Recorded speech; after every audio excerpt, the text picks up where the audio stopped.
اس دریا پہ گاڑی لگاتے تھے اور کاٹ دیتے تھے۔ نواب لیاقت علی کھڑے ہوئے تھے، ہمارے بڑوں کو انہوں نے ہاتھ میں لائے، مصافحہ کیا۔ بہت سی بچیاں عورتیں دریا میں چھال لگا، کسی نے کنویں کے اندر چھال لگا کے عزت کیا بچے مر گئی بیچاری۔ بچی گود میں سے بچی لی، اتنی سی بچی تھی، اس کو نیزے پہ اچھالی، اس کی چینک نکلی، ادھر سے اس کی والدہ کی چینک نکلی، ادھر سے تلوار نکالی، اس کی گردن کاٹ دی انہوں نے سکھوں نے۔ باجے جو ہیں نا گلیوں میں بجاتے ہیں، لوگوں کو تنگ کرتے ہیں، ہمارا دل دکھتا ہے، مگر ہمارے دل دکھنے سے کون پوچھتا ہے۔ چند دن ہوتے ہیں، باقی پھر جو ادھر ادھر جھنڈیاں زمینوں میں رلتی ہیں۔ السلام علیکم ناظرین، AWC ڈیجیٹل میڈیا کے ساتھ میں ہوں محمد عمران جعفر۔ ناظرین، اگست کا مہینہ آزادی کا مہینہ اور 14 اگست 1947 کو تاریخ کی سب سے بڑی ہجرت ہوئی۔ 14 اگست ہم ہر سال بڑے جوش و خروش سے مناتے ہیں۔ ہماری نسل نو جو ہے وہ ابھی سے 14 اگست کی تیاریوں میں مصروف ہے، اور ان کی تیاریاں کچھ اس نوعیت کی ہیں کہ باجے، فیس پر عجیب و غریب ماسک اور سائلنسر نکلے موٹر سائیکل، مگر وہ اس حقیقت کو نہیں جانتے کہ ہم اس پوزیشن تک کتنی قربانیاں دے کر پہنچے ہیں۔ آج میرے ساتھ ایک ایسی ہی ہستی موجود ہیں جو ان تمام واقعات کی، اس انسانی تاریخ کی سب سے بڑی ہجرت اور قربانیوں کی داستان کے عینی شاہد ہیں۔ میرے ساتھ موجود ہیں راؤ محمد یوسف۔ انہوں نے 14 اگست 1947 کو دہلی سے پاکستان تک ہجرت کی اپنے خاندان کے ہمراہ۔ اس دوران ان کے خاندان کے بہت سے لوگوں نے اس ہجرت کے دوران قربانیاں دیں۔ خاک و خون کا، آگ و خون کا ایک دریا کراس کرنے کے بعد یہ پاکستان پہنچے۔ ضرورت اس امر کی ہے کہ جو ہمارے اس ہجرت کی تاریخ کے عینی شاہد ہیں، جن کے سینوں میں یہ تاریخ موجود ہے، ان کو ہم اسکرین پہ لائیں اور اپنی نوجوان نسل کو آگاہ کریں کہ یہ پاکستان ایسے نہیں بن گیا۔ تو ہم بلا تمہید ان سے گفتگو کا آغاز کریں گے۔ السلام علیکم۔ وعلیکم السلام۔ راؤ محمد یوسف صاحب، آپ کیسے ہیں؟ ٹھیک ہیں جناب۔ راؤ صاحب، آپ نے اور آپ کے خاندان نے جب قیام پاکستان کا اعلان ہوا، آپ نے دہلی سے ملتان تک ہجرت کی جی، تو اس وقت آپ کی عمر کتنی تھی؟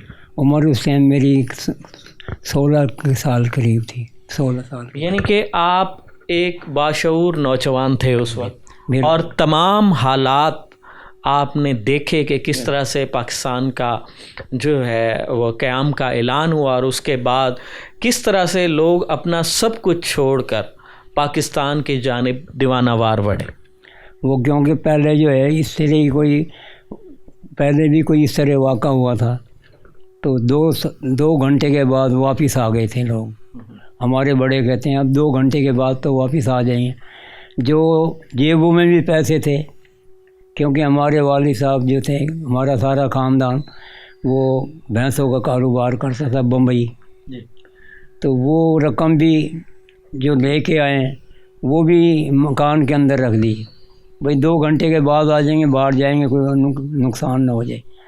صرف جب ہم آئیں 200 روپیہ اس ٹائم ہمارے والد صاحب کی جیب میں تھا۔ یعنی جب آپ نے اپنے سفر کا آغاز کیا، اپنا مال، اسباب، جانور، گھر کا سامان سب کچھ وہاں آپ چھوڑ دیا، صرف یہ چند روپوں 200 روپوں کے ساتھ آپ کے خاندان نے دہلی سے ہجرت کی۔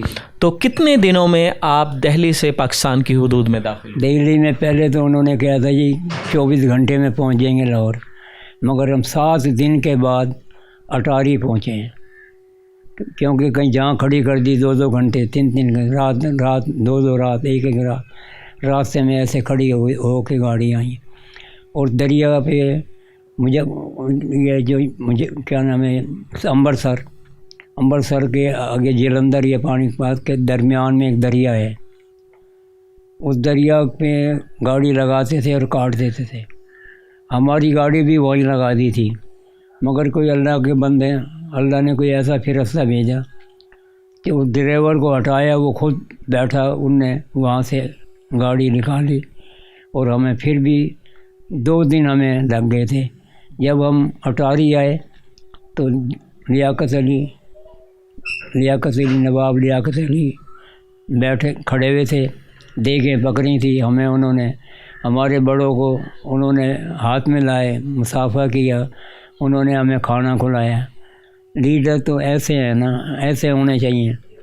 چلو ہمارا کچھ نہ کچھ جو ہے انہوں نے جو حوصلہ افزائی کی تو ہم پھر بھی ہم جی آپ بالکل ایک لمبا سفر کر کے اور اس میں بہت ساری قربانیاں دے کے پہنچے تھے، تو انہوں نے اس حساب سے آپ کو، آپ کے بزرگوں کو عزت دی، آپ لوگوں کو۔ اچھا یہ بتائیے گا کہ یہ جو دہلی سے پاکستان تک کا سفر تھا، عام حالات میں یہ 24 گھنٹے کا سفر تھا، لیکن آپ کو 7 دن لگ گئے اس سفر میں۔ ان 7 دنوں میں کون سے ایسے واقعات پیش آئے جو آج بھی جب ذہن میں آتے ہیں تو آنکھوں سے آنسوؤں کی سیلاب نکل آتا ہے؟ وہ جی سب سے بڑی بات تو وہ تھی جو جہاں دریا کے گاڑی لگائی تھی، کیونکہ بہت سی بچیاں عورتیں دریا میں چھال لگا، کسی نے کنویں کے اندر چھال لگا کے اپنی عزت کیا بچے مر گئی بیچاری۔ یعنی کہ عزتیں بچانے کے لیے بہت سی ماؤں بہنوں بچیوں کو کنووں میں اور دریاؤں میں چھلانگیں لگا کر اپنی زندگی کا خاتمہ کرنا پڑا۔ قدرت ہماری زندگی تھی، اللہ تعالیٰ نے زندگی دینی تھی، جو ہمیں کوئی ایسا اللہ کا بندہ فرشتہ آ گیا جو ہماری گاڑی کو وہاں سے لین پہ سے اتاری، ہٹائی اور لے کے آئے۔ امبرسر ہوتی ہوئی اٹاری آئی تھی۔ اچھا یہ بتائیے گا کہ ان 7 دنوں میں کون سا ایسا واقعہ تھا جس نے آپ کو آج بھی دلگیر کر دیا ہو، آپ کی آنکھوں کے سامنے کسی نے قربانی دی ہو یا کسی کو شہید کیا گیا ہو؟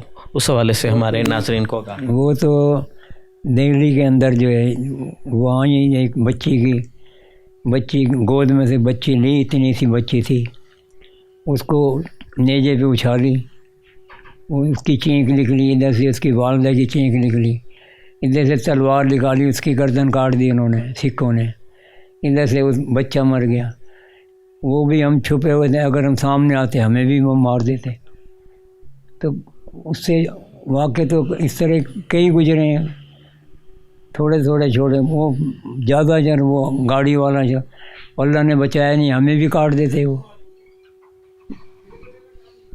اچھا یہ بتائیے گا جب اتنی صعوبتیں برداشت کرنے کے بعد آپ پاکستان کی سرزمین پر پہنچے تو آپ کا سب سے پہلا احساس کیا ہوا؟ اللہ کا جب ہم آئے اٹاری تو اس ٹائم ہی ہم نے شکر ادا کیا اللہ تعالیٰ کا بھی لاکھ لاکھ۔ اور جب آنے کے بعد تو مشکلیں تو خوشی کی بجائے مشکلیں بڑی پیدا ہوئی ہیں، کیونکہ کوئی نئی جگہ تھی، کوئی کس طرح گندم لاتے تھے، پسواتے تھے، بیچتے تھے، آٹا بیچتے تھے، کوئی مزدوری کرتا تھا، اس سے زیادہ اور کیا کہ مشکل ترین حالات میں پھر آپ نے اپنے جو ہے نا زندگی کے سفر کا آغاز کیا۔ اچھا مجھے آپ یہ بتائیے گا کہ 14 اگست اب بھی لوگ مناتے ہیں، ٹھیک ہے، لیکن پچھلی کچھ دہائیوں کی نسبت اب 14 اگست منانے کا انداز بڑا مختلف ہو گیا۔ اب نوجوان جو ہے وہ سڑکوں پہ بغیر سائلنسر موٹر سائیکل اور عجیب و غریب حلیے بنا کر اور باجے بجا کر یہ 14 اگست، آپ کیا سمجھتے ہیں کہ ہمیں اس دن کو، جس دن کے لیے آپ نے، آپ کے خاندان نے، آپ جیسے بہت سارے خاندانوں نے قربانیاں دیں، تو کیا اس کو ایسے منانا چاہیے؟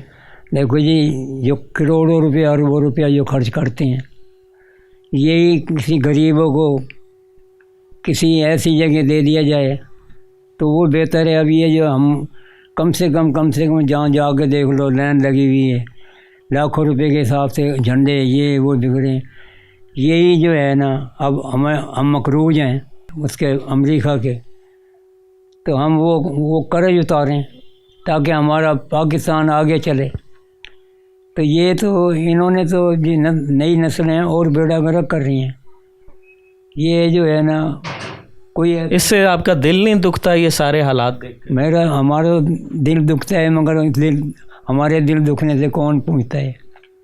دیکھو نا، جو آدمی یہ کہتا ہے، اگر کہو بھی تو کہتے ہیں بھئی ہم اپنے پیسے سے خرچ کر رہے ہیں، تیرے کر رہے ہیں، یہ جواب دیتے ہیں۔ مگر یہ ٹھیک ہے، منانی چاہیے خوشی کا خیرات کرو، قرآن خوانی کریں اور جو فالتو پیسہ ہے کسی غریب کو دیں، یہ تو ایک اللہ تعالیٰ بھی خوش ہوئے گا، اللہ کا رسول بھی خوش ہوئے گا۔ یہ تو فضول پیسہ اتنے میں شاید غلط کہہ رہا ہوں، میرا اندازہ ہے کئی کروڑوں روپیہ پاکستان میں جو ہے نا اسی طرح جو ہے نا جھنڈے بھی یہ بھی چند دن ہوتے ہیں، باقی پھر جو ادھر ادھر جھنڈیاں زمینوں میں رلتی ہیں، کوئی اس کی قدر نہیں۔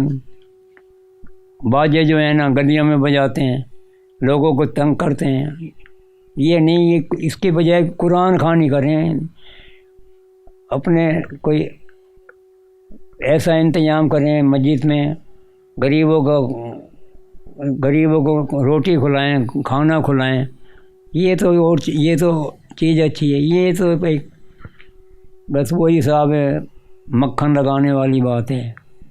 بہت شکریہ راؤ محمد یوسف صاحب، اس ہجرت کے عینی شاہد، اور ان کے خاندان نے اور انہوں نے قربانیاں بہت سی دیں اس ہجرت کے دوران اس قیام پاکستان کے لیے، اور ان جیسے بہت سارے خاندان جو ہندوستان سے ہجرت کر کے پاکستان پہنچے اور آگ اور خون کا ایک دریا کراس کیا۔